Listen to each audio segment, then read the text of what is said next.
Assalamu alaikum everyone. My name is Mohammed Waleed bin Saad and I am an officer of 47th Common. ये हम Pakistan affairs की जो history portion है उस पे शॉर्ट वीडियोस में बना रहा हूँ। क्रैश कोर्स इसका मैंने सीरीज का नाम रखा हुआ है।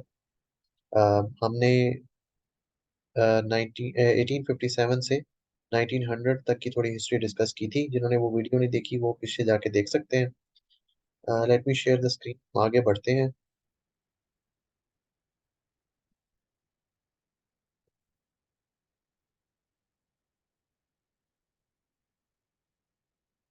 अच्छा, हमने प्रीवियसली पिछली वीडियो में ये चीज़ें डिस्कस की थी। ये जिन्होंने नहीं देखी वीडियो वो जाके देख सकते हैं।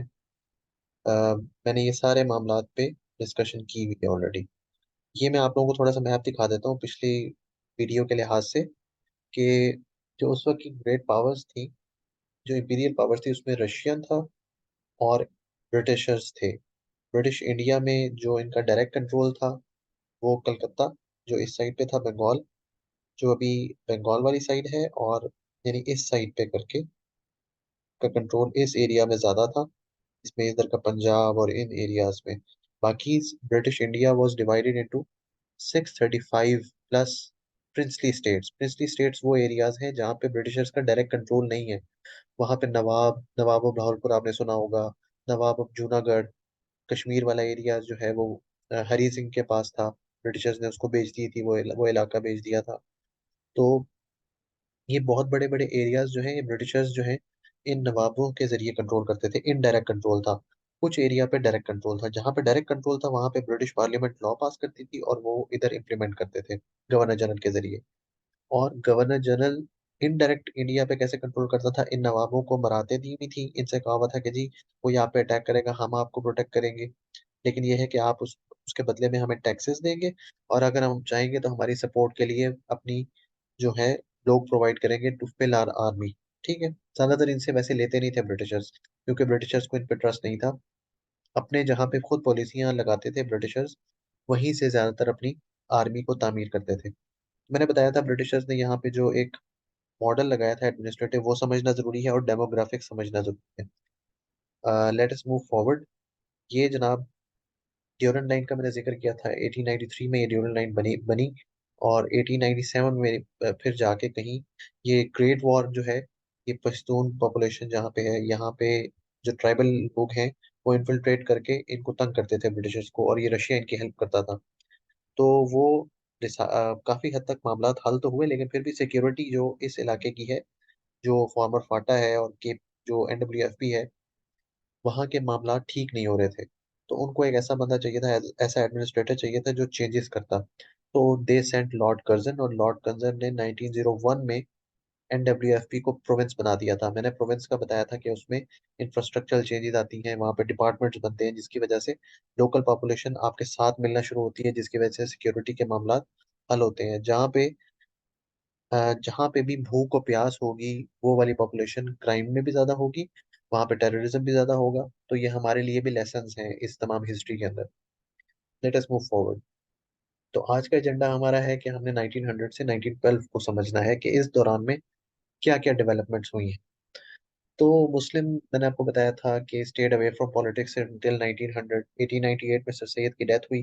Sir Syed was a very influential leader जो कि एजुकेशन पे फोकस करना चाह रहे थे, और चाह रहे थे कि आप जो ब्रिटिशर सिस्टम लेकर आए ना डेमोक्रेसी का, उसमें शामिल ना हो, क्योंकि उनके ख्याल में, और उनका ख्याल सही भी था ये, कि जो ब्रिटिश मॉडल है वो यहाँ पे इसलिए चल नहीं सकता क्योंकि मुसलमानों की रिप्रेजेंटेशन तो होगी ही नहीं।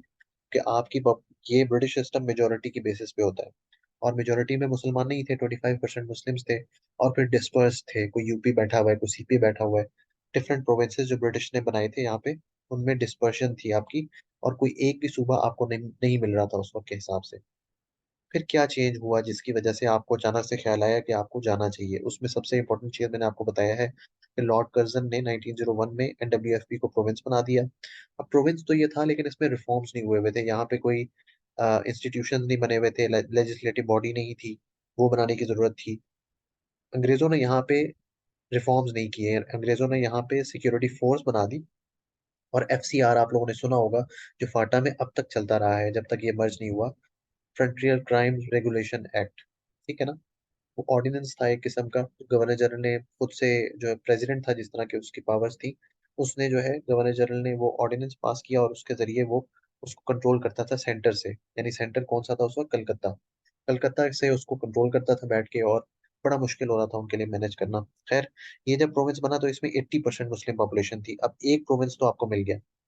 फिर पंजाब ऑलरेडी जो पहले 50% था, अब उसकी पॉपुलेशन 52% के करीब मुसलमानों की हो चुकी थी। तो डेमोग्राफिक्स समझना बड़ा जरूरी है कि उस वक्त मुसलमानों की क्या पॉपुलेशन थी इन प्रोविंसेस के अंदर।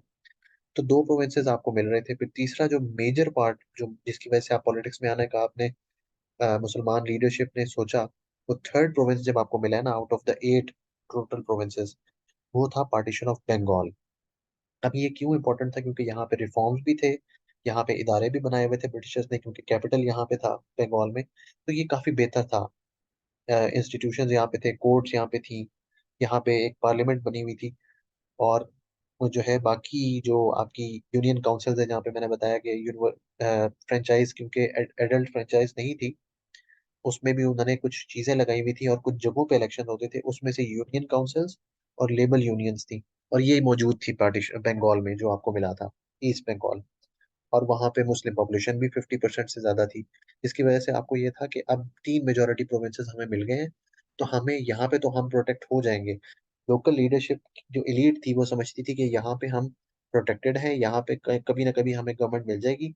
तो let us start pushing the Britishers कि हमें यहाँ पे भी रिफॉर्म्स करके दें, और हमें बाकी सूबों के अंदर जो 5 सूबे हैं उसमें जो मुसलमान हैं उनको भी हमने प्रोटेक्ट करना है। तो जितनी लोकल लीडरशिप थी उस दौर की, लीड्स थे जाहिर बात है, और लीड्स के आपस में ताल्लुकात थे। तो ये अपने इंटरेस्ट के लिए बेसिकली पॉलिटिक्स में आना चाह रहे थे कि हमारी से हो, क्योंकि पावर हर किसी को पसंद होती है। तो मुस्लिम का शेयर ऊपर से बहुत कम था एडमिनिस्ट्रेशन के अंदर, मैंने लिखा है 2 to 3% ये शेयर था, जो कि बहुत कम है, जिसकी वजह से आपका सोशल स्टेटस भी कम था।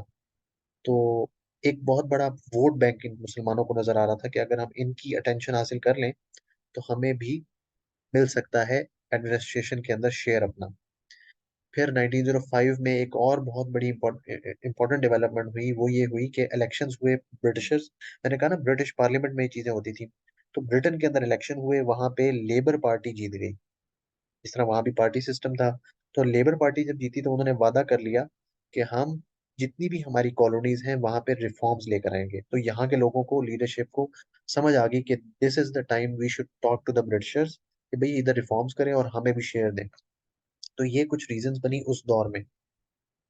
फिर पॉलिटिकल डेवलपमेंट्स जो अब आपको समझ आनी चाहिए इस दौर के अंदर, वो मैंने सारी एक साथ लिख दी है, ताकि आपको पता हो, जब आप पढ़ रहे हो, रीडिंग कर रहे हो, तो आप इन चीजों पे गौर करें कि पार्टीशन ऑफ बंगाल हुई, वो कैसे हुई और क्यों हुई। फिर शिमला डेपुटेशन में ये क्यों गए, उनकी क्या डिमांड्स थी। फिर formation of all India Muslim league कैसे हुई। फिर टर्मोइल जो रहा, खास तौर पे बंगाल के अंदर, बिटवीन 1907 एंड 1909। फिर 1909 में मिंटो मॉर्ले रिफॉर्म जैसे एक, वैसे इंडियन काउंसिल्स एक्ट मैंने बताया था ना, 58 में, 61 में, 92 में आए। 92 में पहली दफा इन्होंने बिल्कुल लिमिटेड लेवल पे डेमोक्रेसी को इंट्रोड्यूस कराया, जिसमें 6 से 8 मेंबर्स जो होंगे वो एडिशनल मेंबर्स होंगे, और वो इलेक्टेड होंगे।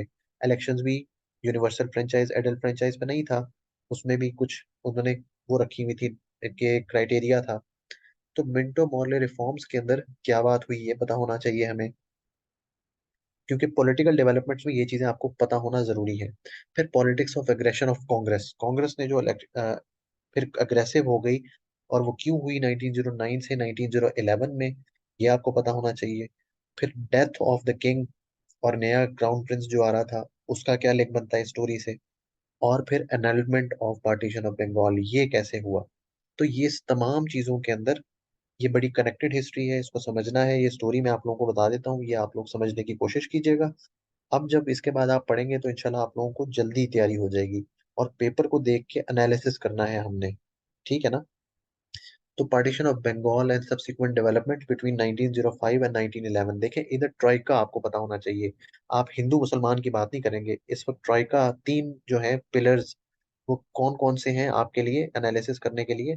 ब्रिटिशर्स एक साइड पे हैं, ब्रिटिश गवर्नमेंट जो यहाँ बैठी हुई है और उनकी पार्लियामेंट। दूसरी साइड पे आपके पास है मुस्लिम लीग, और तीसरी साइड पे आपके पास है इंडियन नेशनल कांग्रेस। तो पॉलिटिकल पार्टीज हैं दो यहाँ पे जो विद इन इंडिया है, इंडियन सब कॉन्टिनेंट। और ब्रिटिशर्स, ये तीन जो हैं पावर्स हैं जिनके बारे में आपने डिस्कशन करनी है। इसको प्लीज हिंदू मुस्लिम के बारे में ना लिखिएगा, आपके मार्क्स नहीं आने। चले जनाब। अब इस दौर में ब्रिटिश पर्सपेक्टिव क्या था कि वो क्यों पार्टीशन ऑफ बंगाल उन्होंने 1905 में की। पहली तो बात यह है कि बंगाल बहुत बड़ा एक एरिया था, बहुत बड़ा एक प्रोविंस था जिसमें कलकत्ता भी था।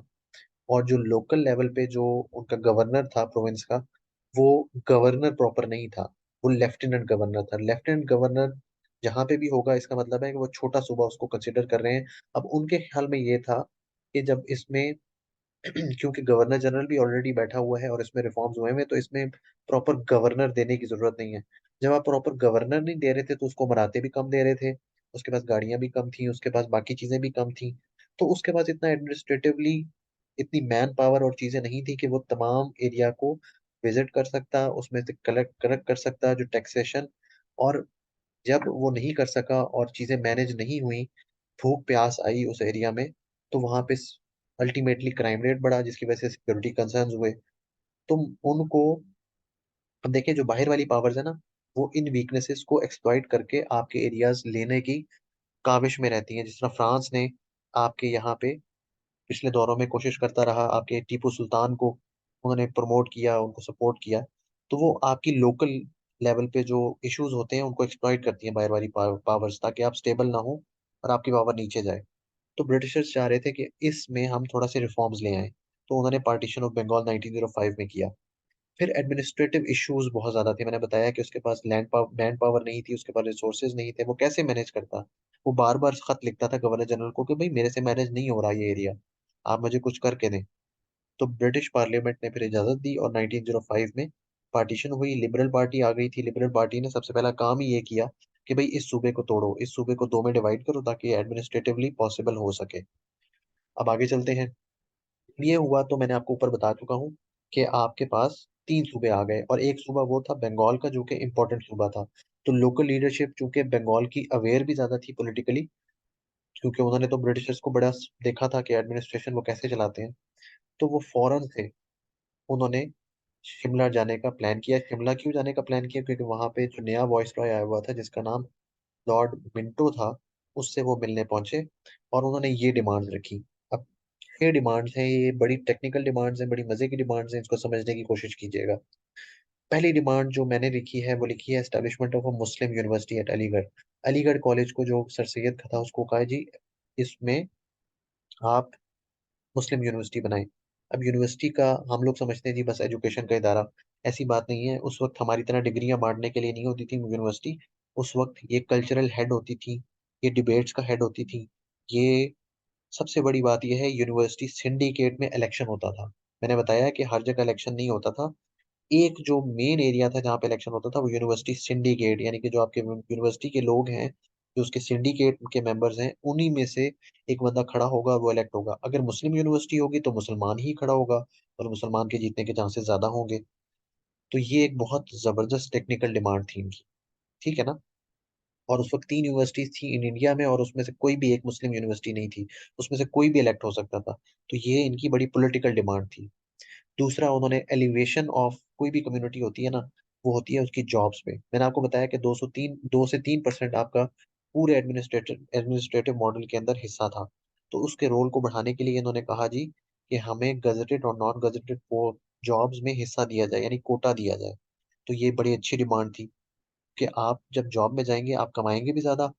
अब जब ये लोग देखेंगे मुसलमान जो लोकल्स हैं कि जी मुस्लिम्स हमारे लिए, मुस्लिम लीडर्स जो एलीट है वो हमारे लिए ये डिमांड लेकर गई है, और जब उनको जॉब मिलना शुरू होंगी तो ऑटोमेटिकली इन मुसलमानों का वो वोट बैंक बढ़ेगा। अब इनमें 35 मुस्लिम लीडर्स थे। Sir Aga Khan was leading, sir Aga Khan इसके हेड थे। 35 मेंबरान पहुंच गए वॉइसरॉय के पास ये डिमांड्स लेकर। अ, इनमें से इन 35 में से कोई एक भी ऐसा नहीं था जो अलीगढ़ से लिंक ना हो। तो इसलिए अलीगढ़ मूवमेंट का सवाल वो देता है, क्योंकि आपके पाकिस्तान के बनने में और मुस्लिम लीग के बनने में जो सारी शमूलियत थी वो अलीगढ़ के लोगों की थी। खैर ये बात हो गई दूसरी डिमांड। ठीक है, share in administration which is always important. फिर उन्होंने कहा अपॉइंटमेंट ऑफ मुस्लिम जजेस। उन्होंने अंग्रेजों से प्लीड किया कि देखें जी, मुसलमान जजेस होंगे तो मुसलमानों के केसेस वो देख सकेंगे, ये आपके लिए भी बेनिफिशियल है और हमारे लिए भी बेनिफिशियल है। तो उन्होंने अपना केस लड़ा वहां जाके कि जी मुस्लिम लॉ अलहदा है, और मुस्लिम जब आपका कोई इस तरह का बंदा आता है जिसको मुस्लिम लॉ नहीं पता, तो वो मुसलमानों के लिए अच्छा जज नहीं साबित हो सकता। तो उन्होंने एडमिनिस्ट्रेशन में भी हिस्सा मांगा और जुडिशरी के पिलर में भी हिस्सा मांगा। तो ये भी बड़ी जबरदस्त डिमांड है। फिर चौथी डिमांड ये थी कि representation of Muslims in executive, देखें जुडिशरी में मांग लिया, जो एग्जेक्टिव के एडमिनिस्ट्रेशन के मॉडल है उसमें हिस्सा मांग लिया। चौथी डिमांड है कि representation of Muslims in executive council, जो गवर्नर जनरल की या गवर्नर्स की एग्जेक्टिव काउंसिल्स हैं, भाई उसमें भी हमें शेयर दें। ठीक है, उन्होंने ये भी डिमांड रखी। अब ये वाली अगर डिमांड पूरी हो जाए तो आपका तमाम मसले हल होते हैं कि एग्जेक्टिव के अंदर जब आपका बंदा बैठा होगा तो वो मुसलमानों को हो सकता है ज्यादा सपोर्ट करे। फिर पांचवी डिमांड इन्होंने रखी कि मिनिमम गारंटी दी जाए मुसलमानों के पॉलिटिकल राइट्स को सिक्योर करने के लिए, और मुसलमानों को एक्सेस ऑफ पॉपुलेशन पे सीट दी जाए। फॉर एग्जांपल अगर पाकिस्तान मुसलमान जो है वो 25% हैं, तो इन्होंने डिमांड किया कि 1/3 33% हमें रिप्रेजेंटेशन दी जाए।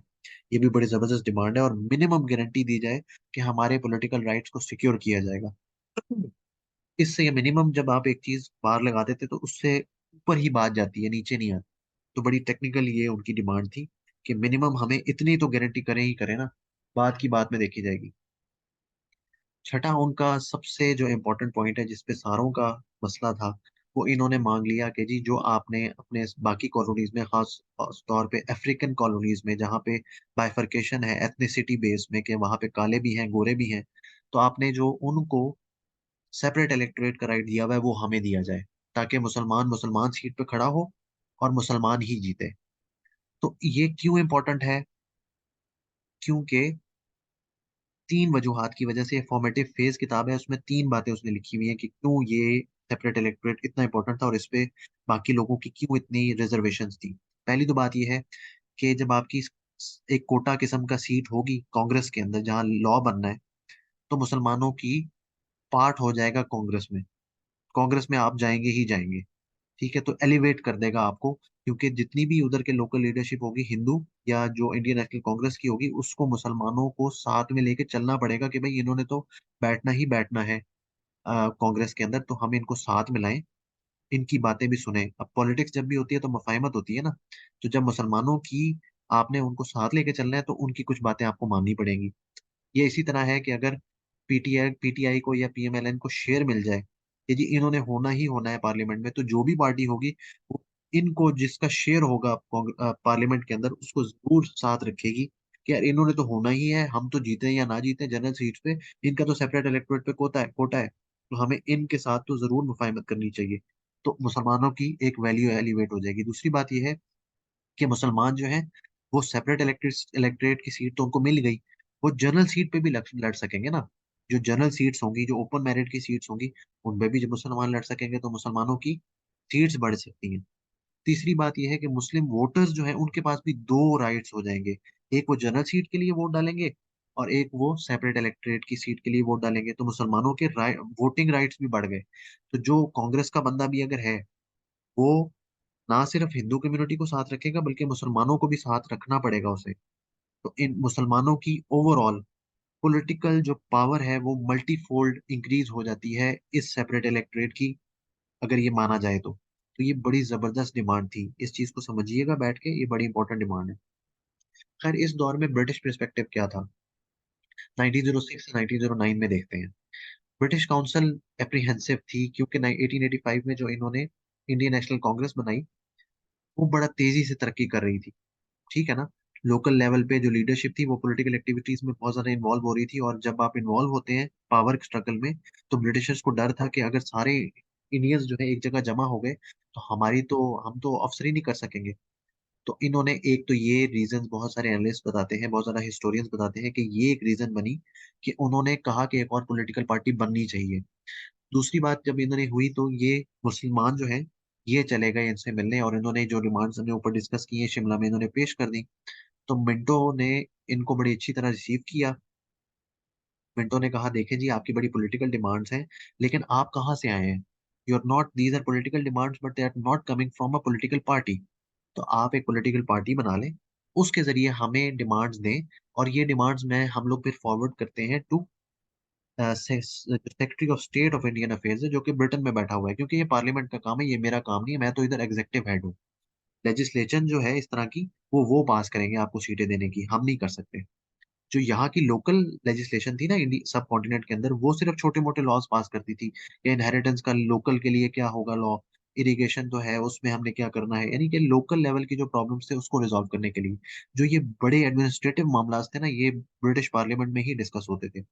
खैर कंसेशंस जो है वो मुस्लिम लीग को दिए गए, लिबरल पार्टी ने दिए, ठीक है ना, जो कि वो पहले भी दे चुके थे अफ्रीकन कॉलोनीज में। मैंने बताया था 1890s में ये बाबे जो गए थे, ये देख चुके थे कि ये पहले भी सेपरेट इलेक्टोरेट मिला हुआ है, तो हमें भी मिलना चाहिए। तो इन कॉलोनीज ने जो दिए, इन्होंने फिर आगे मिंटो मॉर्ले रिफॉर्म्स जो आए 1909 के, वो उसमें फिर इनको कंसेशंस दिए गए। अब हम दूसरी, मैंने कहा ना ट्रोइका है, तो ब्रिटिशर्स का हमने पर्सपेक्टिव उस एरिया में देख लिया। अब देखते हैं 1905 के बाद कांग्रेस, इंडियन नेशनल कांग्रेस का क्या पर्सपेक्टिव है, जो कि बड़ी ताकतवर हुई हुई थी उस वक्त, ठीक है, पॉलिटिकल एक्टिविटीज में बहुत इन्वॉल्व थी। उनको अचानक से क्या हो गया, उन्होंने कैसे देखा मुस्लिम लीग का बनना और पार्टीशन ऑफ बंगाल को।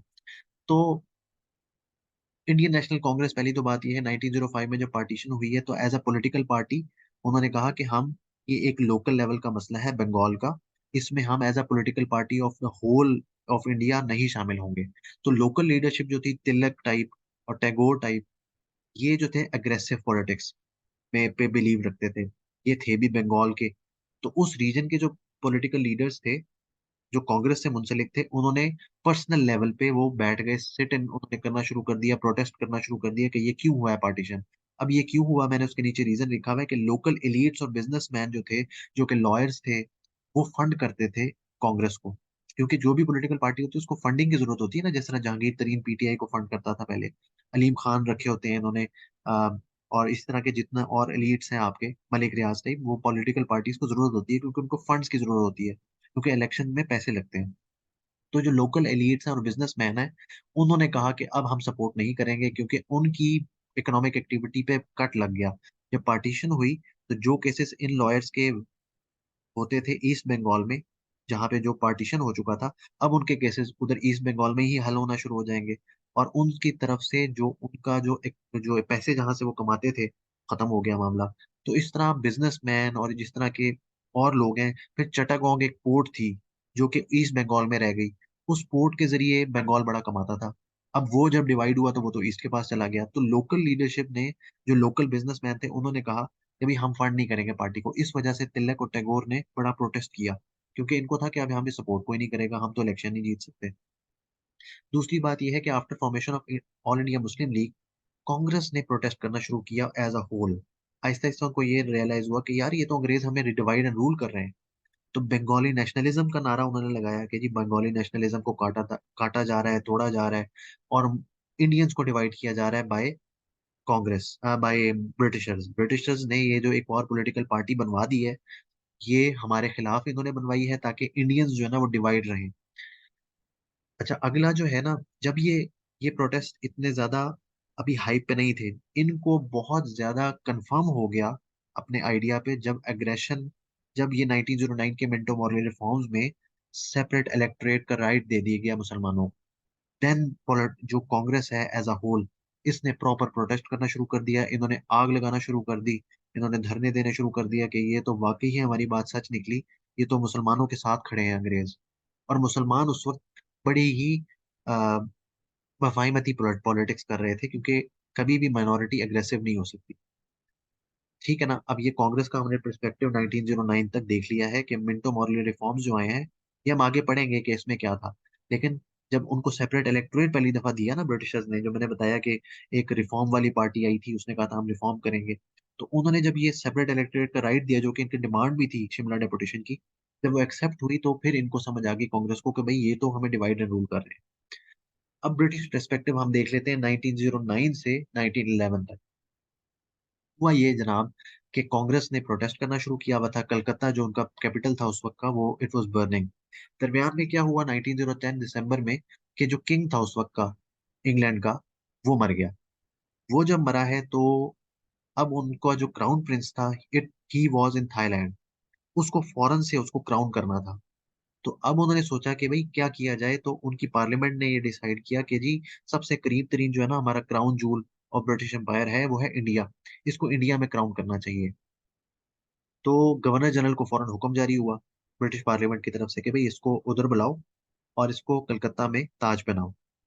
गवर्नर जनरल ने, जाहिर बात है, करना था कुछ। तो गवर्नर जनरल को क्या करना पड़ा? गवर्नर जनरल को नजर आ रहा था कि जब तक मैं कांग्रेस को चुप नहीं कराता तो ये तो आग बंद नहीं होगी कलकत्ता से। तो सिक्योरिटी रीजंस की वजह से पहला काम उसने ये किया कि कलकत्ता से दिल्ली बना दिया अपना कैपिटल। और कांग्रेस को कहा कि भाई देखो, साथ बैठो मेरे, क्योंकि देखो ना, अगर किंग आए और किंग का जो इस्तकबाल है वो टमाटरों से हो और अंडों से हो जाए, तो कांग्रेस जो secretary of state of Indian affairs और गवर्नर जनरल की तो नौकरियां जाती थी। तो इन्होंने दिल्ली को कैपिटल बना लिया।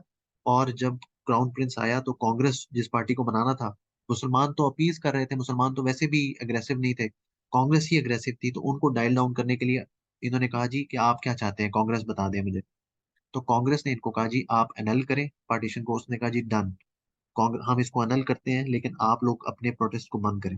प्रोटेस्ट बंद हुए, किंग का बड़ा इस्तकबाल किया गया, किंग आया, किंग को क्राउन किया गया। और किंग से फिर दो एग्जेक्टिव ऑर्डर साइन कराए गए। पहला एग्जेक्टिव ऑर्डर था कि उसने दिल्ली को कैपिटल बना दिया, कलकत्ता से मूव हो गया capital to Delhi. Second executive order में उसने अनल कर दिया पार्टीशन ऑफ बंगाल। ठीक हो गया, ये ब्रिटिशर्स का पर्सपेक्टिव आ गया इस दौर का। अब कांग्रेस का पर्सपेक्टिव 1909 से 1911 देख लेते हैं कि इंडियन नेशनल कांग्रेस ने, वो प्रोटेस्ट कर रही थी, मैंने आपको बता दिया है कि जी ब्रिटिशर्स ने क्यों अलाउ कर दिया सेपरेट इलेक्टोरेट। तो ब्रिटिशर्स को ने हेल्प मांगी और इन्होंने उनकी हेल्प कर दी, इस शर्त पे कि जी आप एनल कर दें, क्योंकि इसमें एक इकोनॉमी इन्वॉल्व थी लोकल की और उनकी पार्टी पॉलिटिक्स इन्वॉल्व थी। अब मुस्लिम लीग के दौर में देख लेते हैं। मुस्लिम लीग जो है, they were quite satisfied partition of Bengal, उनको एक सूबा मिल गया था, एक और तीन सूबे हो गए थे उनके पास, ऊपर हम डिस्कस कर चुके हैं। शिमला डेपुटेशन जो है वो गई, उन्होंने वो डिमांड्स हमने ऊपर देखी हैं उन्होंने क्या रखी। और फिर मुस्लिम लीग का उनको कहा गया कि बना लो। उन्होंने जो है मोहम्मदन एजुकेशन कॉन्फ्रेंस जो होती थी उनमें 1906 का जो एक सेशन था उसमें उन्होंने बैठ के इस मुस्लिम लीग का क्याम रखा। ठीक हो गया। और मुस्लिम लीग तामीर होगी 1906 में। फिर एक लंदन ब्रांच बनाई गई, सैयद अमीर अली का बहुत बड़ा रोल है, क्योंकि देखें जो जो पॉलिसी होनी थी वो होनी थी वहां पे ब्रिटिशर्स में, तो सैयद अमीर अली बहुत बड़ा नाम है। इसने London branch of Muslim league बनाई और ये किंग का भी साथी था। ठीक है ना, प्रिवी काउंसिल में था, उसकी privy council was very close to the king, उसके साथ भी बातें करता था और इंडियन सेक्रेटरी ऑफ स्टेट को भी यहाँ से मुसलमानों की डिमांड्स पहुंचाता था। तो जो डिमांड जाहिर बात है सेक्रेटरी ऑफ स्टेट को मिलेंगी वही ब्रिटिश पार्लियामेंट में डिबेट होंगी, उन्हीं पे फिर बिल पास होंगे और वही फिर पास होगी। तो ये इनका बहुत बड़ा हाथ है जिसकी वजह से 1909 में हमें सीटें मिली, सेपरेट इलेक्टोरेट मिले। तो लंदन ब्रांच बनी और 1911 में फिर पार्टीशन हो जाती है। अब पार्टीशन और इसके रिजल्ट्स क्या हुए? Partition was done in 1912, partition कर दी गई 1912 में। लेकिन मैंने आपको बताया था 1911 में पार्टीशन को एनल किया गया था। अब देखें ब्रिटिशर्स ने तो करना ही करना था ना, उनसे तो मैनेज नहीं हो रहा था एरिया, उन्होंने फिर डिवाइड किया। उन्होंने वेस्ट बंगाल को डिवाइड किया फिर से, और उसमें से बिहार और उड़ीसा दो नए बना दिए सूबे। दोनों सूबों के अंदर हिंदू मेजोरिटी थी। अब कोई नहीं बोला। रिमेनिंग जो पोर्शन था बंगाल का जो रह गया, उसमें 50% मुस्लिम पॉपुलेशन थी, तो आपका जो एक मेजर सूबा था वो आपके हाथ से निकल गया। हिंदुओं के पास जो है वो और एक मेजोरिटी वाले दो प्रोविंसेस और आ गए। तो आपको मुसलमानों को इससे कुछ सबक मिले। तो एनलमेंट का क्या लेसन हम लर्न करते हैं, उस वक्त का क्या इम्पैक्ट हुआ? मुस्लिम लीडरशिप ने फौरन से रिजाइन कर दिया कि भाई प्रोटेस्ट की जबान मानते हैं ये लोग, तो सर आगा खान, वकार अल मुल्क, मोहसिन अल मुल्क, जो मुफाहिमती लीडर थे उस वक्त के, उन्होंने पॉलिटिक्स छोड़ दी। इट वाज अ लेसन कि जी ब्रिटिशर्स जो है ना, they only understand the protest of language, the language of protest, कि प्रोटेस्ट करोगे तो जो बात मानी जाएगी। अचानक से राइट विंगर्स जो कि कंजर्वेटिव मुसलमान थे, जो कि ब्रिटिशर्स के से लड़ना चाहते थे और जो प्रोटेस्ट करना चाहते थे और इंडियन नेशनल कांग्रेस के साथ बैठ के अंग्रेजों के खिलाफ प्रोटेस्ट करके एक अपनी चीजें हासिल करना चाहते थे, अपने इंटरेस्ट हासिल करना चाहते थे, वो लीडरशिप ऊपर आ गई और जो मुफाहिमती लीडर्स थे वो रिजाइन कर गए। तो ये हो गया, ये मैंने एक वो दिखाया हुआ है चार्ट, जिसमें कैसे इन्होंने डिवाइड किया। ये देखें, बिहार और उड़ीसा बना दिया गया, ये टेरिटरीज थी पहले, इनको डिवाइड करके इस तरह ये वाला एरिया जो है ना, ये बना दिया गया। तो ये जो है ना, ये कलकत्ता अभी लिखा हुआ है। तो ये पूरा बंगाल था, देखिए कितना बड़ा बंगाल है। तो इसको करना बड़ा मुश्किल हो गया था, और ये बर्मा है, म्यांमार जिसको कहते हैं हम। तो इसके बाद हम देखते हैं, Congress also learn that their true strength is in street power. Congress को भी एक लेसन मिला ना, कि स्ट्रीट पावर से लड़ोगे तो ब्रिटिश बात मान लेते हैं। This gave search to right wing political leaders. देखें, राइट विंग जब हर जगह पे राइट विंग आ रहा है, ऐसा बंदा आ रहा है जो कि कंजर्वेटिव है, जो कि प्रोटेस्ट करना चाहता है, तो हर जगह से जितनी भी पॉलिटिकल लीडरशिप थी जो कि प्रोटेस्ट पे बिलीव करती थी, वो ऊपर आ गई, वो इन्फ्लुएंशियल हो गई इंडियन पॉलिटिक्स में। लिबरल्स बहुत कम रह गए। मुस्लिम लीग ने फिर क्या हुआ, कि उनको एक ब्रिज चाहिए था। ठीक है, उनको ब्रिज क्या चाहिए था, कि जो अंग्रेजों जो कि इंडियन नेशनल कांग्रेस और मुस्लिम लीग के दरमियान मुफाहिमत करवा सकता। एक बंदा उनके जहन में था, वो थे कायदे आजम। कायदे आजम जो है, वो इंडियन नेशनलिज्म पे बिलीव करते थे, वो अंग्रेजों के खिलाफ करना चाहते थे, और ही वॉज अ मुस्लिम। तो ये जो मुस्लिम लीडर्स हैं, ये गए टू कायदे आजम कि जी हमें आप कांग्रेस के साथ बिठा के कोई मुफाहिमत करवा सकते हैं तो करवा दें। तो मुस्लिम लीग को उन्होंने तजवीज दी कि भाई आपका जो चार्टर है ना, जो सर सैयद की आइडियोलॉजी पे बना हुआ था, उस चार्टर को आपको चेंज करना पड़ेगा। लॉयल्टी टुवर्ड ब्रिटिश आपके पास लिखा हुआ है, मेरे लिए वो एक्सेप्टेबल नहीं है, आप इसको चेंज करें, देन मैं शामिल हो जाऊंगा कांग्रेस में, इन मुस्लिम लीग में। तो मुस्लिम लीग ने अपना चार्टर को तब्दील कर लिया था। अब मिंटो मॉर्ले रिफॉर्म्स पे थोड़ी सी डिस्कशन कर लेते हैं। 1909 में, हमने पहले डिस्कशन की थी, 1892 में पिछली दफा रिफॉर्म्स आए। उसमें 5 एग्जेक्टिव के मेंबर्स थे, इस तरह ही है ना। तो 5 एग्जेक्टिव के मेंबर्स में एक मेंबर और ऐड कर लिया गया। ठीक है, और कहा गया कि ये इंडियन होगा। ये जो एक मेंबर है, मैंने लिखा हुआ +1, ये एग्जेक्टिव काउंसिल में एक बंदा इंडियन होगा। दूसरी, इंपीरियल लेजिस्लेटिव काउंसिल, जो कि सेंटर की बात अभी हो रही है, प्रोविंसेस की बात नहीं हो रही, सेंटर के अंदर वो डेमोक्रेसी ला रहे थे, उन्होंने 60 सीटें कर दी। और रिफॉर्म्स जो वादा किए गए थे, ये वो रिफॉर्म्स हैं।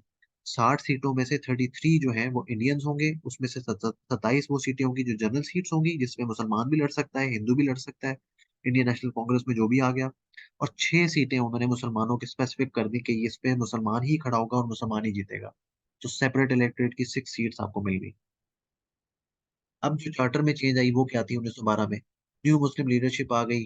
सर सैयद के आइडियाज, अलूफनेस के अलावा जो थे, लॉयल्टी टुवर्ड ब्रिटिश, उनके ये आइडियाज चल रहे थे उस वक्त, 1912 से पहले।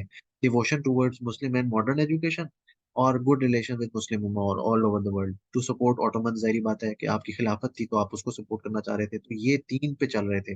कायदे आज़म ने कहा ये जो पहले वाला पॉइंट है ना यार, इसको चेंज करें।